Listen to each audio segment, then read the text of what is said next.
Hey there everybody, welcome back to my channel. And for today's little slice of spooky, I am going to be showing you converting my craft room into a Halloween room. I was so excited to do this process. In fact, this is actually why I wanted to start a YouTube channel. And it took me a while to get here to be able to document the entire process. And actually, this is only part one. This is sort of doing the remodeling of the room. And then I will have a part two where I will show you it decorated and kind of go through, and we can talk about some of the things that I have chosen for it. I really knew up front what I wanted to do with this room. I had a very specific vision that I wanted, and while it changed slightly during the process, it pretty much is exactly what I thought it would be start to finish. I hope you enjoy it. I'm so excited to show this, and let's get started. Covered everything because we are going to sand this wall. I don't know if you can tell, but it has a texture on it. So we're going to try and get rid of all that texture so I can put wallpaper on this wall. But here is the room, so you can see what we are starting with. We've just recently done the floors, so those are ready to go, and we will be all set. We do have a ceiling fan in here. It doesn't really go, but we'll see what we can do with that. And yeah, so this is the first view of the room prior to its transformation.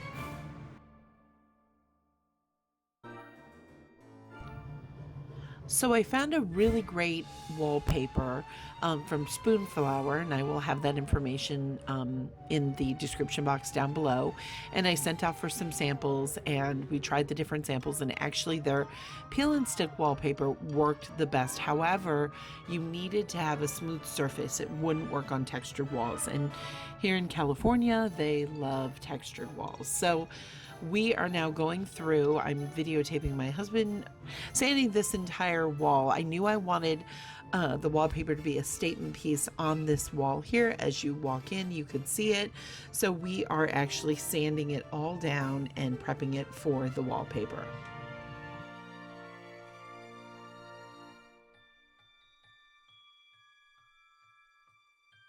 Okay, so now we're going to put a sealing coat of paint on the sanded walls to just make them nice and smooth and to help the wallpaper have something to adhere to. So there's the paint. Let's get going.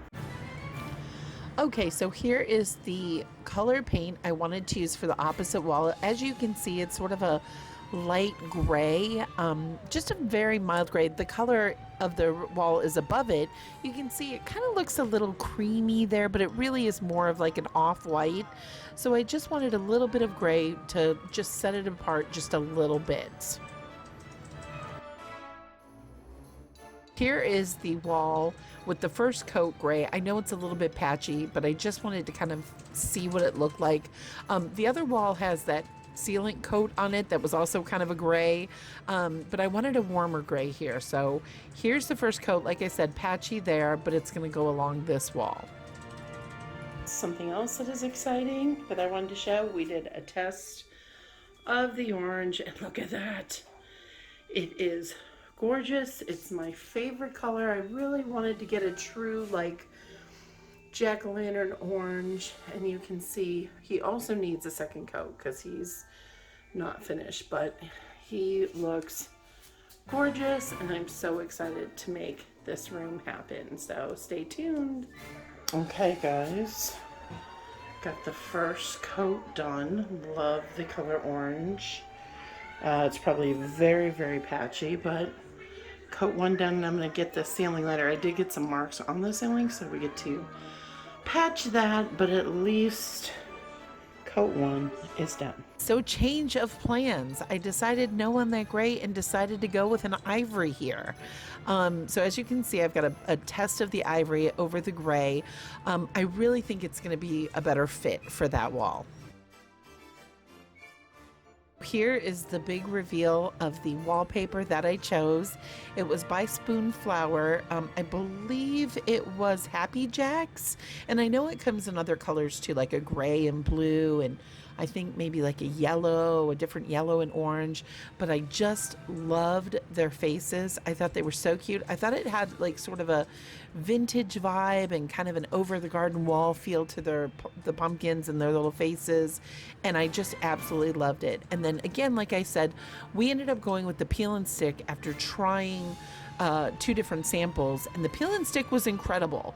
We peeled that wallpaper 1,000 times, the sample, and it worked fantastic. I had it up for about 2 or 3 weeks, and I just kept peeling off, moving it, putting it on. It was awesome.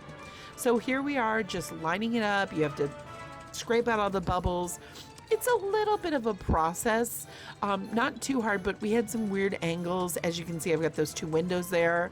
So we had some weird angles and things we needed to cut out, and you do have to line it up, and that was a bit of a challenge too. I think overall I would definitely recommend this wallpaper. It really sticks very, very well. It was a little bit of a learning process to get it up on the wall, but it was very forgiving. It just took a little bit of practice. So that's the main advice, but overall I'm really, really happy with the texture of it, the pattern of it, the colors. It really looks beautiful.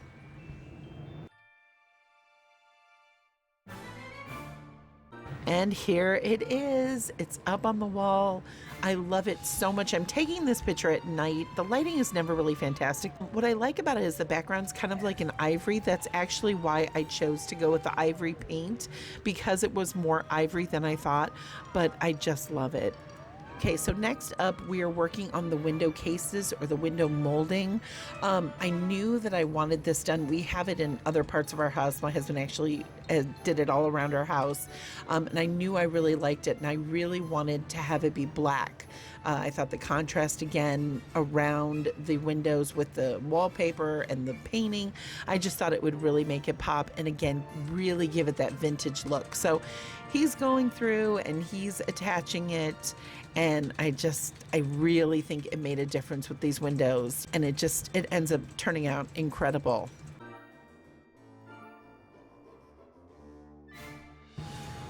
This definitely was a process. It was not super difficult, but it definitely is a little time consuming, and there are many layers to it. So I just say a big thank you to my husband, because he definitely made my vision come true of what I wanted in this room.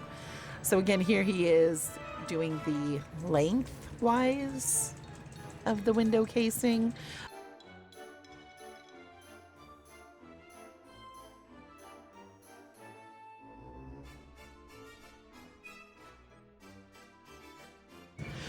So as you can see, he is leaving a little space there, and putting a little square detail there that is going to be black and orange again to sort of resemble those little pumpkins, because I realized I really, really like those jack-o'-lanterns.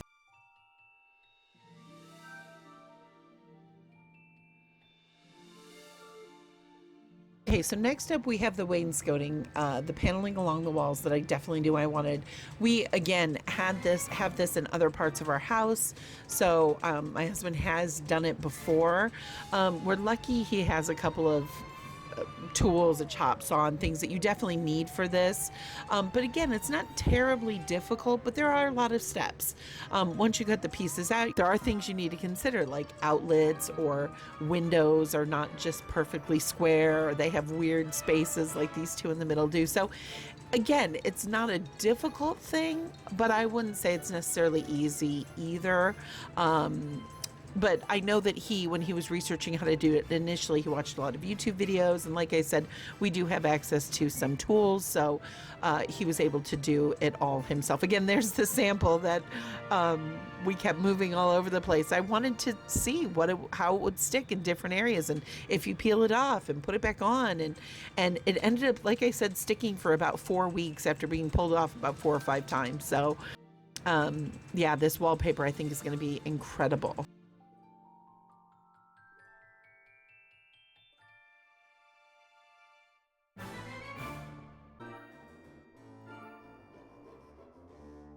Now comes the fun job of painting this paneling, this wainscoting.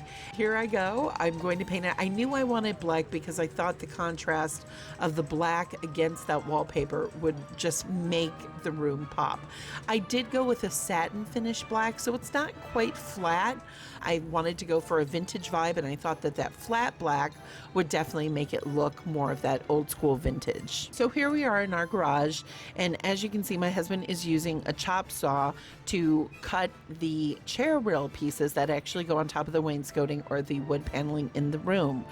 You don't realize it, but there's a lot of different areas that need to be cut. You know, there's windows in there, there's corners and things that, again, it's not terribly difficult, but it does require a lot of different steps, and I really appreciate all he did to sort of make my dream come true. So that's what's happening in this video here. So here you can see the chair rails are up, but they're not painted. There's that tiny little piece that, oh gosh, between the paneling and the chair rail, it definitely, you know, again, requires a little bit of effort to get that on there, but it just snaps right on and it's ready to go. Just needs to be painted. So next up, he is going through and just filling in the nail spots where he actually hammered in nails to hold the wall casing. And you can see the little squares, the little decorative squares in the corners there. Okay, so next up we have the other two walls that kind of make up the corner where my desk will be. Here you can see, since I'm recording during the day, you can actually see this sort of ivory cream paint a little bit better. It does read, after the second coat, it reads a lot more ivory, but I just wanted to show you kind of what we've done on each of the walls. So here's the paint rolling. So I really love this color black. It almost looks gray when you put it on, but it definitely dries a flat black. We went with the satin finish, so it really was a very flat black. And here is the glamorous painting of the baseboards. You don't realize how many little pieces need to be painted in order to make the whole room come together. But yeah, it's a lot of little pieces that all needed to be black. So and black requires multiple coats because it is not a light color. So it was a challenge, but got it done, and I'm so happy with how it looks.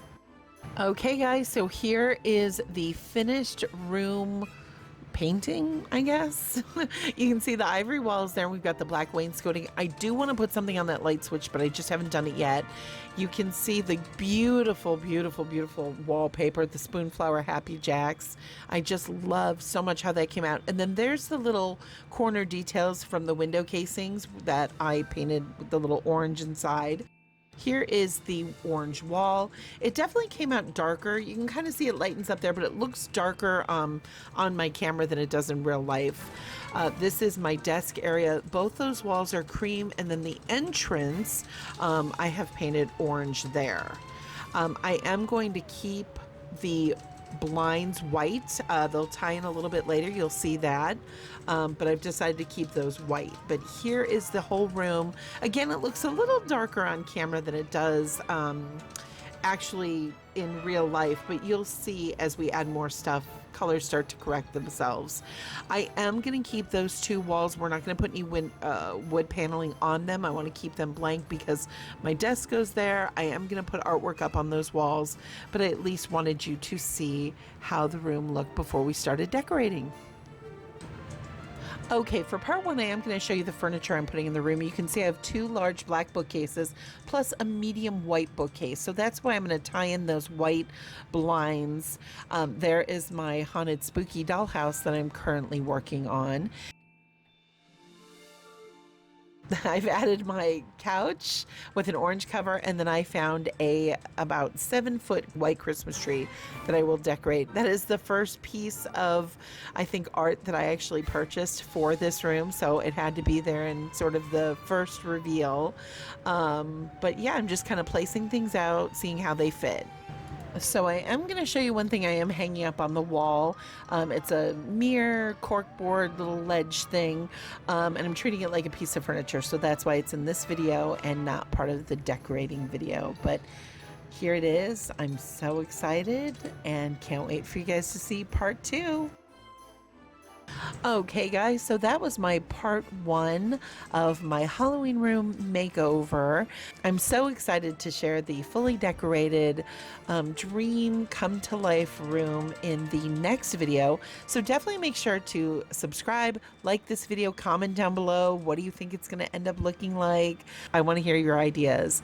Thanks for watching. Bye. Also, be sure to follow me on Instagram for your daily slice of spooky at a little slice of spooky. Thanks for watching. Bye.